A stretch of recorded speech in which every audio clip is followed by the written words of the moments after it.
Hey, what's up? It's Rashad Tonio, man.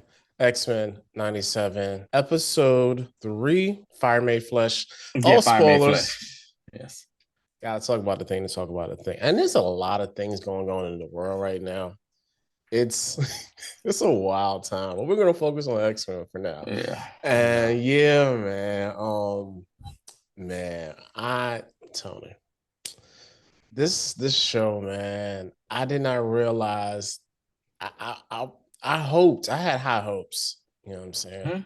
Had very high hopes for this show. Shout out Imagine Dragons, but I really didn't think it was gonna be this good.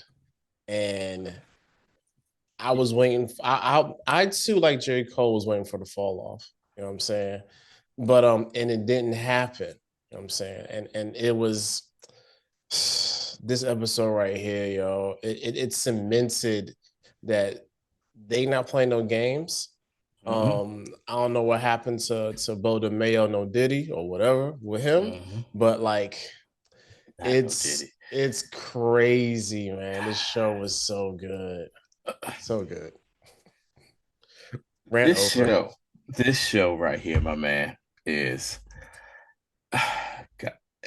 You see, Rashad, do you see why I love the X-Men now, man? I do, I You do, and see, I mean, yeah, like I mean, yeah, we have a shared love for this, but we like, have a shared love for the X-Men, but I know we did a video a while back where I just basically was just like pining and saying, how much the X-Men mean to me and how, mm-hmm. this show has been possibly the most comic accurate turned show I've ever seen in my life. And this is going back to when the series was on during the 90s in its original run. And man, this is giving the quality of animated films that DC films used to give, the DC animated films gave, man.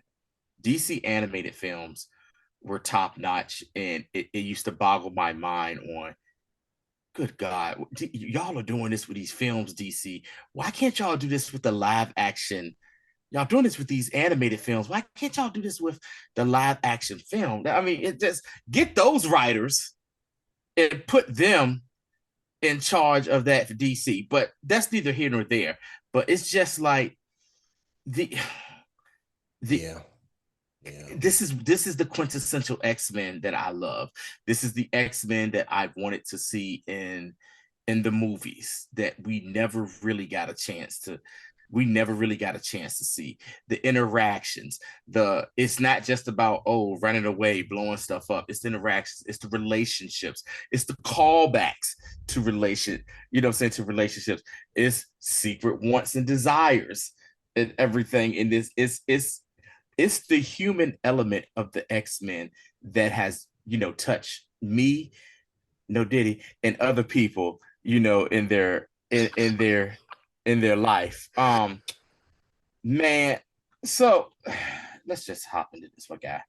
So Hey man, yeah, we yeah. pick I'm up sorry. Go right ahead. we pick up right where the previous episode, kind of left off. We got the previously on X-Men with Jean Grey's voice saying it I or also got a whatever. different intro too. Different intro too. Intro this time did not include Storm in the intro. Included Sunspot. It did include Sunspot. Yes, include Sunspot was he took the place of the scene in the intro when Jubilee runs up against the cage and Yeah, against the fence being chased. yeah. That's Sunspot now. But Lalandra and yeah, you his see little scenes homeboy of and Professor X was in it. you see the Phoenix too as well. So Phoenix I'm is in I'm it. I'm guessing some of the stuff that we may be seeing later on in the season has to be called back. But we pick up right where it left off last time, where after Storm left, they hear a knock at the door, and Morph, being the clown he is, he's like, "Oh, she's back." Opens the door, and it's G Gray in a hospital. Guy's like, "I need the X-Men," and collapses. And everybody's like, "Yo, what's going on?" And the funniest thing from that final shot from last was Scott didn't even look at the Gene that he's married to. He just looked down at the baby like, Oh my god. Yeah, And oh now my God. and that was like my whole thing this episode, man. Like I felt so bad for Cyclops because like he really impregnated, had a whole relationship, been slanging and banging with somebody who ain't even his wife. Mm-hmm. Is a clone of his wife. That's like him trying to just grasp the totality and gravity of that. They Mm-hmm. did a really good job impressing upon us like this is really Yeah. hurting this man's feelings. You know what I'm Yeah. saying? They did a good job of that. You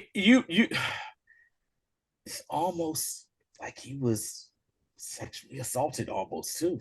If you Yeah, and think I about, mean, if you yeah, that sexually, and mentally, you know what I'm yeah, saying, yeah, yeah, assaulted or yeah, whatnot, yeah, yeah. He was definitely he got set up, yo. You know what I'm yeah, saying?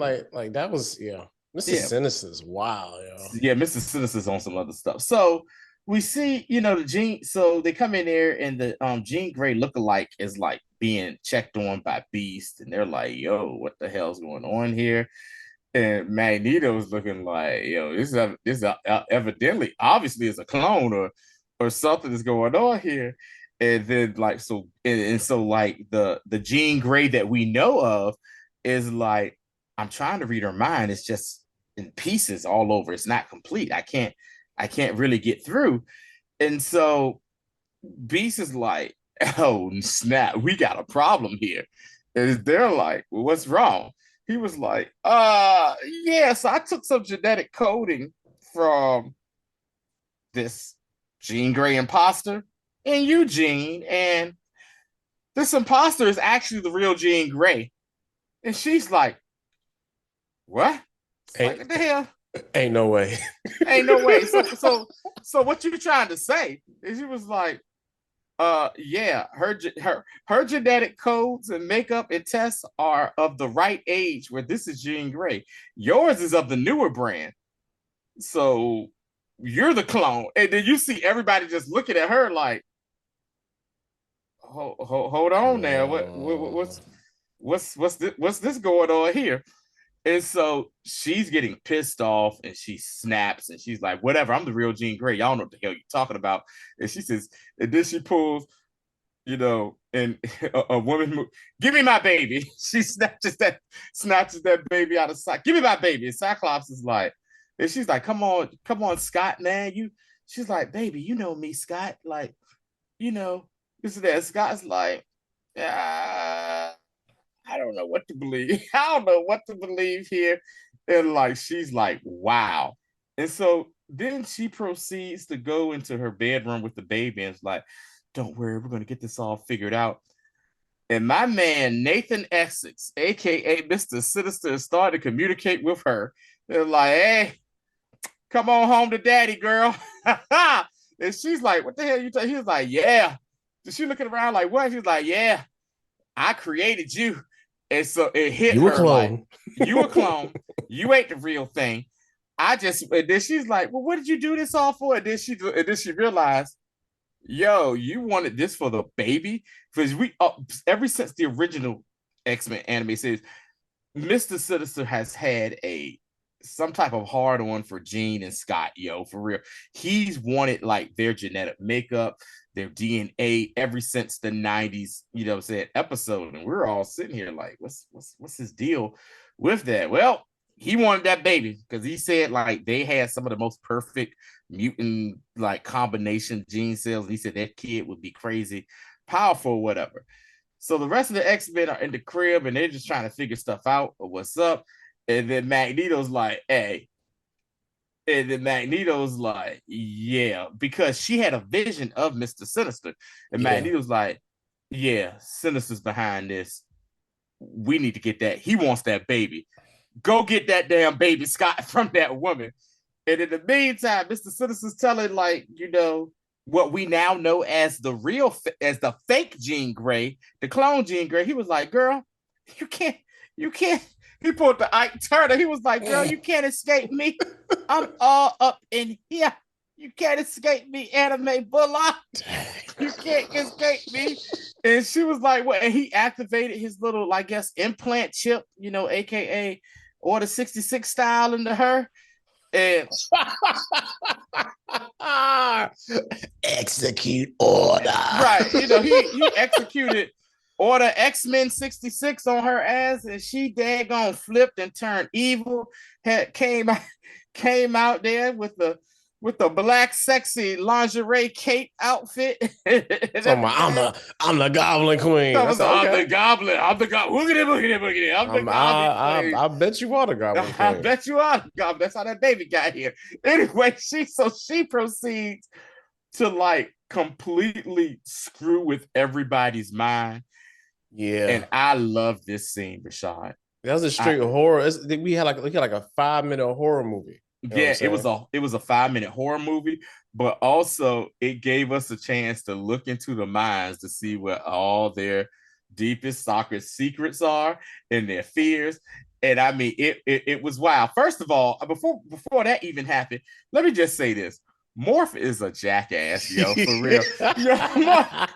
You would think somebody who has been tormented by Sinister his entire, you know what I'm saying, most of his adult life and stuff, would kind of be more chill and stuff. No, this man, they had a Danger Room session with Wolverine, Gambit, and Morph. And it was like, yeah, then Morph is like, hey, baby, let's go do this again. And it was like, hold on, let's see who got it booked. Oh, Magneto and Rogue. He's like, Magneto and Rogue. He's like, oh, they got it booked. And then he just starts to push the button. He looks at Gambit, Magneto and Rogue. Oh, they seem to have it booked almost every day for a couple of hours every day. And yo, Gambit was getting so pissed off. And then I just think with Wolverine was loving this because he's like, thank God I'm not the only one over here. Like, I ain't the only idiot in here. I ain't the only idiot in here no more, like simping over Jean and everything. And he's just bested. And he's like, whatever, man, I'm out of here. So Gambit's like trying to leave. And then Wolverine's like, hey, Morph, get your ass in there, take a shower, like make some steak, dude. So in this process, the fake Jean Grey, the Goblin, we're gonna call her the Goblin Queen from this point forward, right here. So the Goblin Queen proceeds to screw with everybody's mind who's doing something in that daggone mansion. She first daggone starts screwing with Gambit. Gambit walks into a room and it's like a jungle situation, and it's Rogue and it's Magneto like half naked, all hugged up, talking about some sugar. You can never be a real man like he is right here. And yo, he's like, no, horny as hell, yo. Right, he was like, no, Cher, no. And then next thing you know, Morph is in the daggone locker room and the shower turns on and he walks in there and it becomes even more hornier and freaky. He said, Gambit, is that you? He said, Gambit, is that you? Gambit, is that you? He said, oh, that's you. He said, that's you, Wolverine.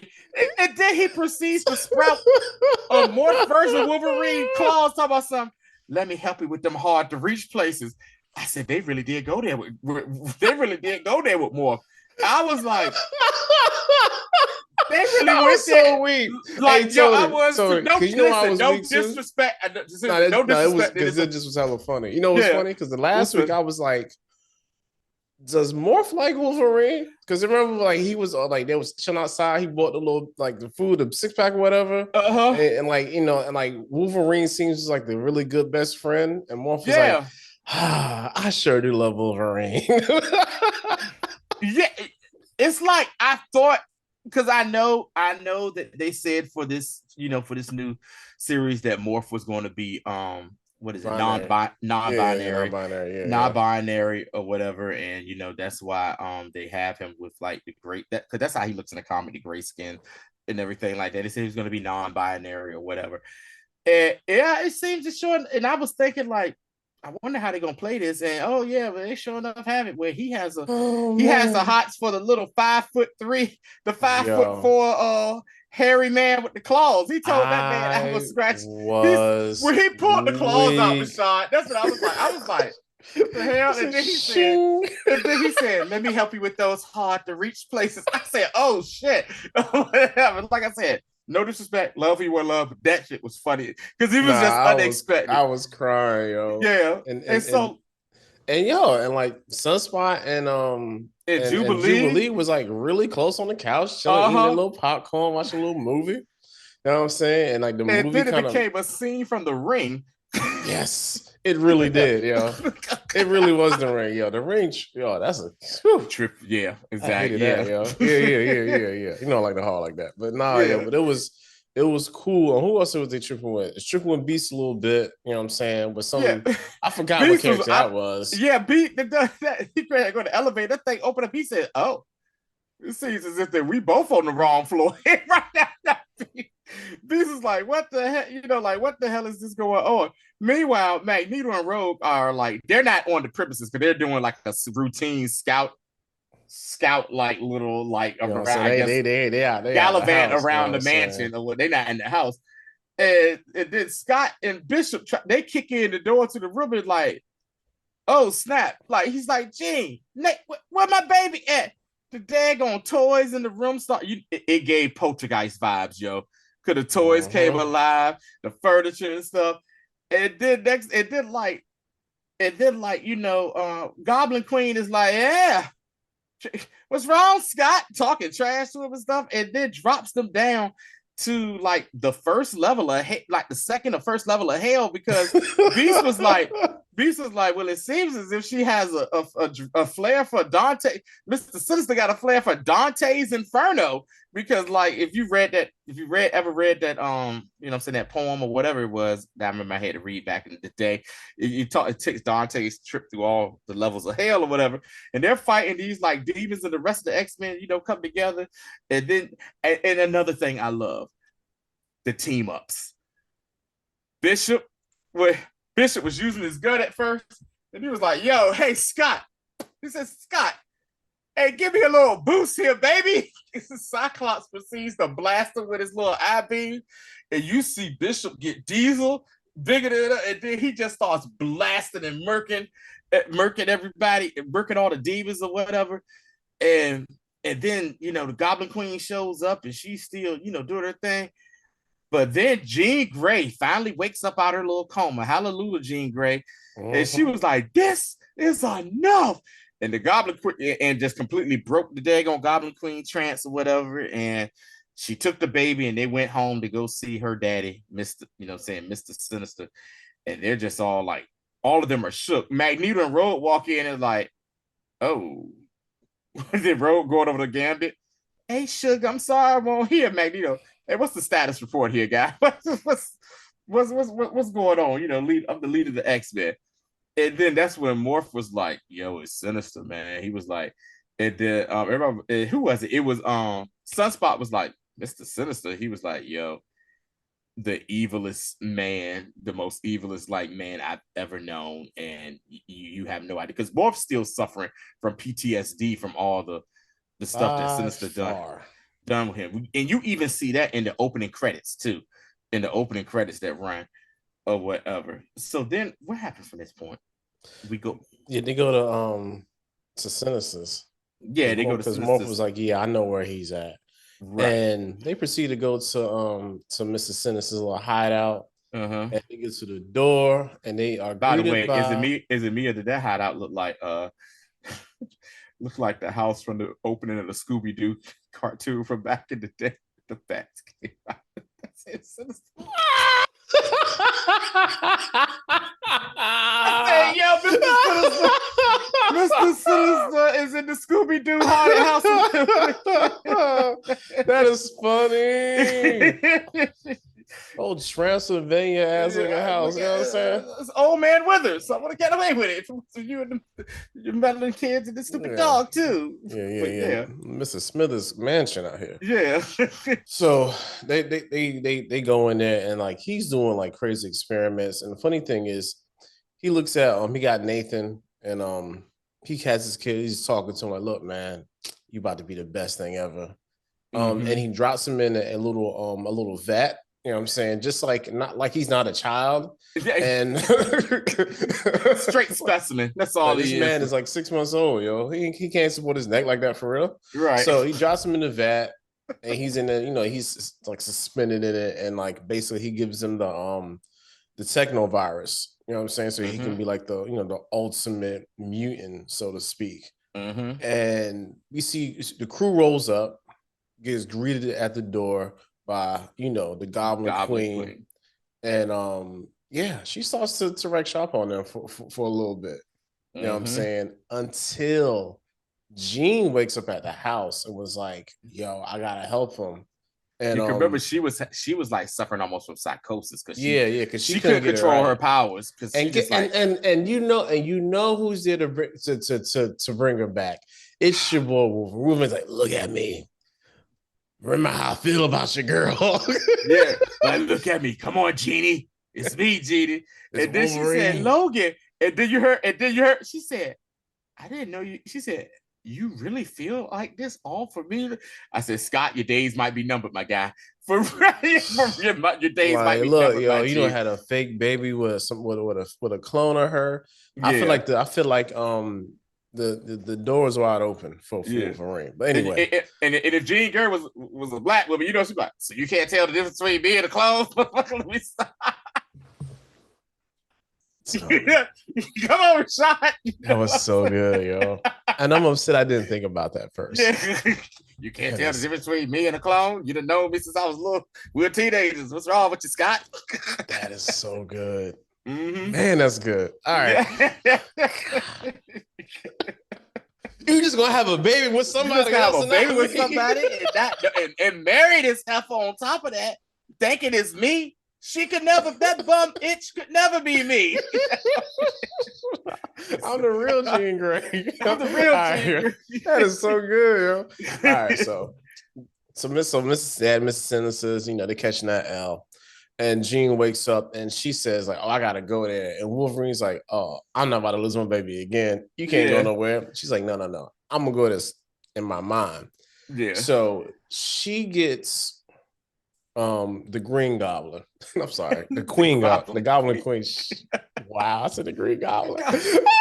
Well, she did have green like around us, so close enough. I'm sorry. She gets the Goblin Queen, right? And basically they go to this little mental place, and she's showing her like, look, yo, like I'm really who you think you are, and walking her through this whole thing, and basically shows her like, look, like you were created, I'm me. And you need to break free of Mrs. Sinister's hold. Yeah. And by the end of it, she does, and she ends up helping the crew out. You know what I'm saying? That's over there. And Mrs. Sinister ends up hitting you with the Skeletor next time. Until we meet again. Yes. But so you notice too, I love too how they still have to call back to like Cyclops is like the only dude who can really hurt Sinister because he blasted him with them eye beams, and you saw his hole in his chest like, yeah, that man was disintegrating. He's like, oh my god, my whole midsection is gone. He's like, oh, you see my bowels? Whatever. Yeah, man. Yeah, and then he says, man, y'all done hurt this kid more than you know y'all did or whatever. And they're like, yeah, whatever. And so they get the kid out the vet, and then next thing you know, the little green lines and stuff. It's like, yo, what the hell you do to our damn baby?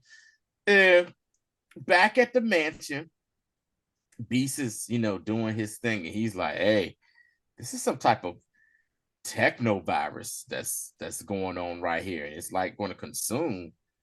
I'm saying it's going to consume little Nathan here. And he was like, yo, and they was like, well, can you cure it? He was like, it's going to take years for this. Like, I don't have anything right now that can do this. What we saw earlier in the episode was that Beast was repairing Bishop's time jumping wristband that he had, because that's the reason why Bishop is still around, even from he was waiting for a fix. He was waiting for that to get fixed.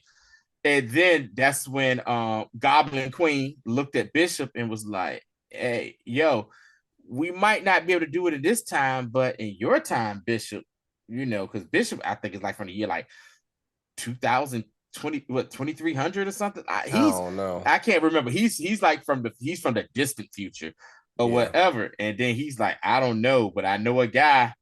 He's like, I don't know, but I know a guy who can, build or fix anything or whatever, which was a nod, wink, wink to what we see at the very end of the episode. And and he's like, but there's only one problem. I only got enough juice to take me and the baby. And Scott proceeds to have a complete meltdown. And I felt all of that, for real, because he's like, no, I'm not about to be my daddy, because we all know who his father is, Yeah. which is the, Yeah. saying Corsair. Corsair, Yeah. who, he's like, I'm not about to abandon my child. I'm not doing this. And Goblin Queen Jean is like, look, like, we're not abandoning our child. We're trying to build a better future for our child like we wanted. And I mean, we got to do this. And he's like, no, I no. And then so he kind of gave in he just said, I can't be a part of this. And he walks out. And Gene, and so it's basically they come to the decision that they're going to send them back. But before they do that, Jean basically is talking to baby Nate, and it's like she's putting memories of her, I'm saying, well, Goblin Queen Jean is putting memories of herself into the baby's mind, and also the message in there, like, hey, you know what I'm saying, you're not going to be, I'm saying, you may not be alone if you just think of me. You will be, so just think of us, and you'll have that memory of us. And it's hurt to do this, but this is for the best for you. And they finally gave the baby to she finally hands over the baby to Bishop. Bishop opens up a portal. Bishop goes back home. And then we see the next scene where Goblin Jean is to packed her stuff up, and she's like, I'm out of here, and she's leaving. And that's when the real Jean Grey is following her, and she's like, no, this is your home just as much as this. And she's like, yo, have you started to figure some things out now in your mind? She was like, yeah. And she's like, what about those memories? She says, I have those memories. She says, but that's the number one question. And she's like, I don't know when we were switched out. So it's like, we don't know which one of us was the Phoenix. Which one? We don't know which one of us was the Phoenix. We don't know which one was, here from the beginning. We have no idea. So I think that's going to be a thing to try to figure out when that we're going to find out maybe at the end, by the end of the season, of when exactly the swap happened between Jean Grey and Goblin Queen, who she proceeds to tell her as she's leaving. She was like, yeah, Jean isn't my name. She was like, call me Madeline Pryor, which is very comic book accurate. So fake Jean is now known as Madeline Pryor, and Jean Grey goes back into the house. And it is the most awkward damn scene I have ever seen, possibly in X-Men. Scott is like in the bedroom. He's mourning that, what I'm saying, he's lost his kid.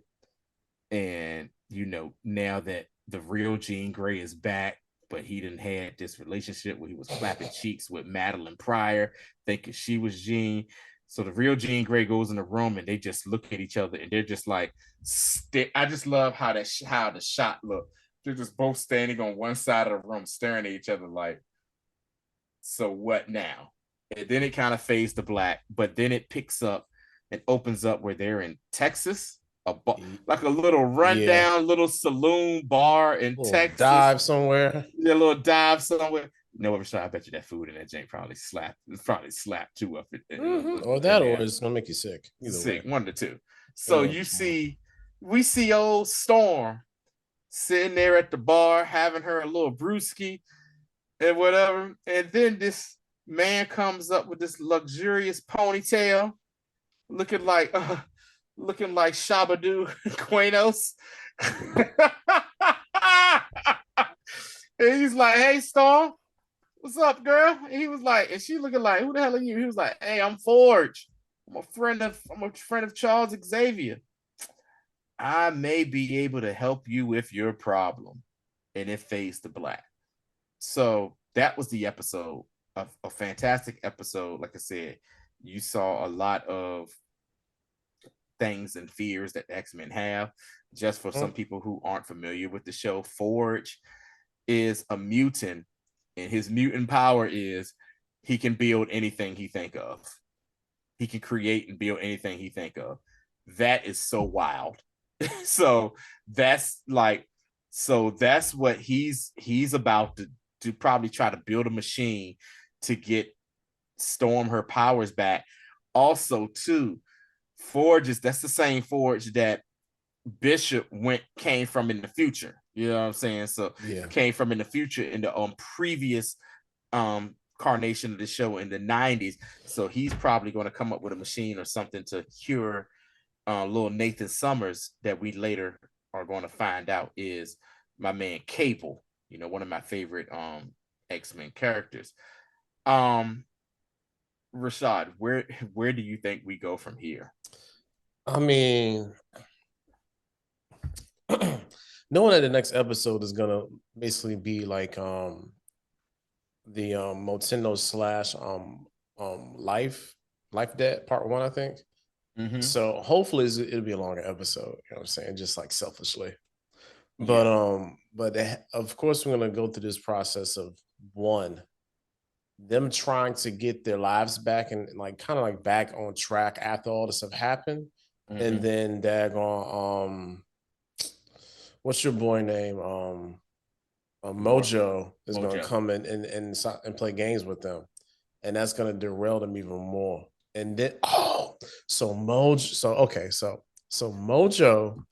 Yeah. looking at this whole thing because he's like, oh, it feels like he's like in another dimension. Yeah, he's So in another so dimension. he's looking at this like it's his own personal reality show because that's what this is right now, yo. It's like X-Men is like reality TV. We got a 3-way relationships going on.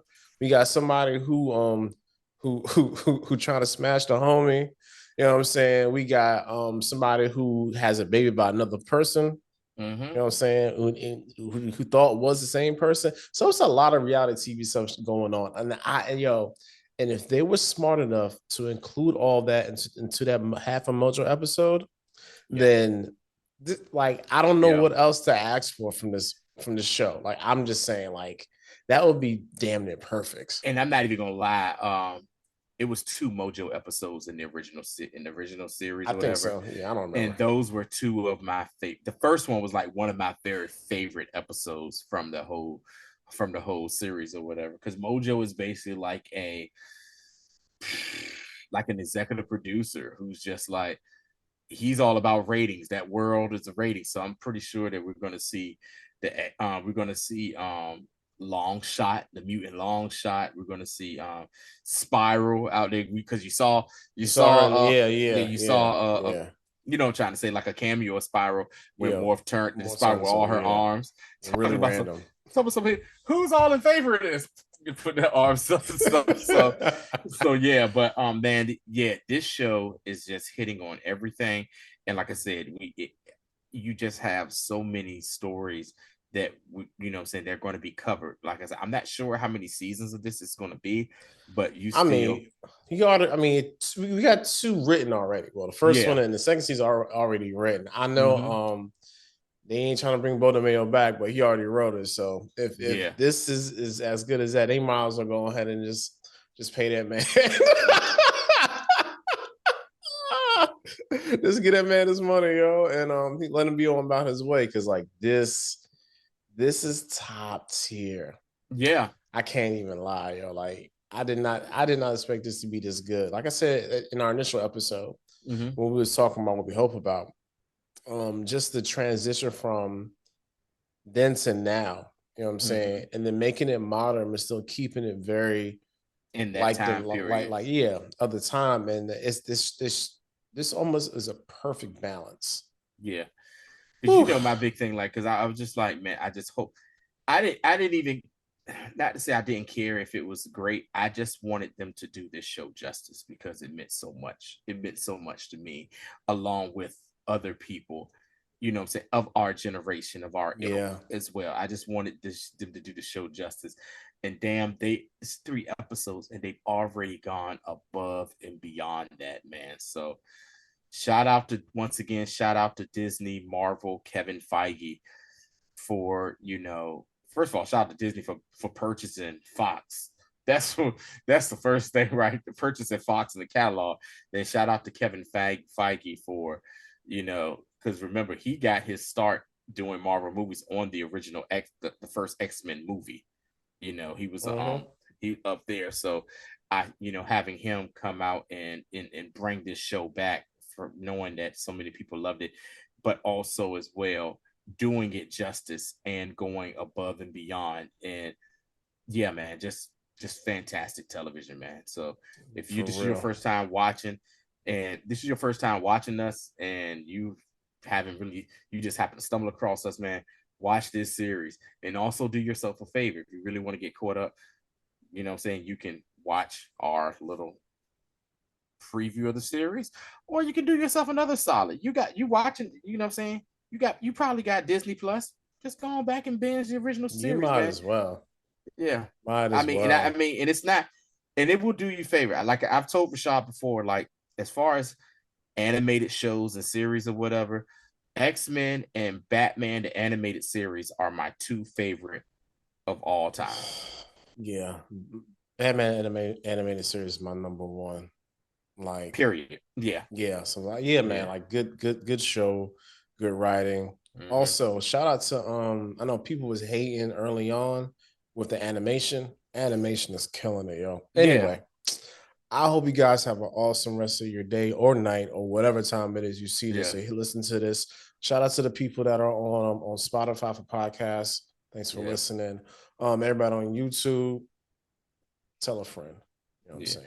And also too, like Rashad said at the beginning of this podcast, it's just a wild time out here in the world and stuff.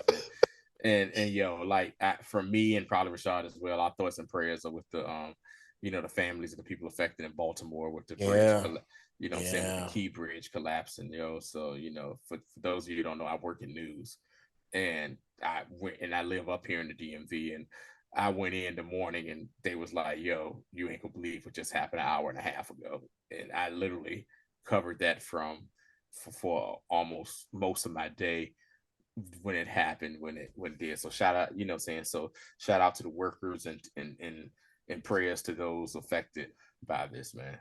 Yeah. We will see you all tomorrow with the Shogun episode 5. 6. 6. My bad. Episode 6. Man. All right. Till next time.